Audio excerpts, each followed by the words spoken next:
ইউরোপীয় ইউনিয়নের দেশগুলোকে ৭২ ঘণ্টার খাদ্য, পানি ও জরুরি সামগ্রী মজুত রাখার পরামর্শ দেওয়া হচ্ছে। বন্যা, অগ্নিকাণ্ড, মহামারী ও সামরিক আক্রমণের মতো পরিস্থিতিতে প্রস্তুত থাকার লক্ষ্যে দেওয়া হচ্ছে এমন পরামর্শ। প্রথমবার ইউরোপীয় ইউনিয়নের পক্ষ থেকে নেওয়া হয় এমন প্রস্তুতিমূলক পরিকল্পনা। যুক্ত হয় জরুরি পারিবারিক পরিকল্পনাও। জার্মানি ও নর্ডিক দেশগুলো থেকে অনুপ্রাণিত হয়ে এমন প্রস্তুতি গ্রহণ করে ইউরোপীয় ইউনিয়ন।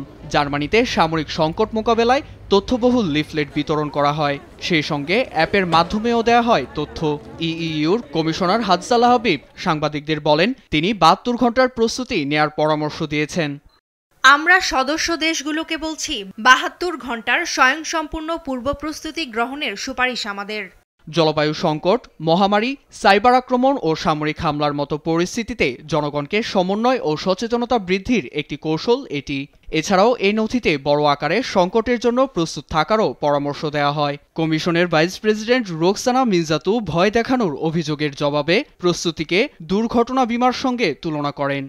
এর অর্থ কেবল এই যে আপনি প্রস্তুত থাকতে চান এবং আপনি যে ক্ষতি, খরচ ও কষ্টের মধ্যে দিয়ে যেতে পারেন তা কমাতে চান। এছাড়াও স্কুলের পাঠ্যক্রমে সচেতনতামূলক এসব প্রস্তুতির তথ্য অন্তর্ভুক্তি সহ জরুরি পরিস্থিতিতে আশ্রয়কেন্দ্র, জেনারেটর, কাঁচামাল, সুপেয় পানি ও খাবার মজুত রাখার পরামর্শ দেওয়া হয়। ইউরোপীয় কমিশনের president Ursula von der Leyen বলেন, ৫ বছর আগের তুলনায় সংকট ও দুর্যোগ মোকাবেলায় ইউরোপ এখন আরও বেশি প্রস্তুত। নিউজ ডেস্ক, দেশ টিভি।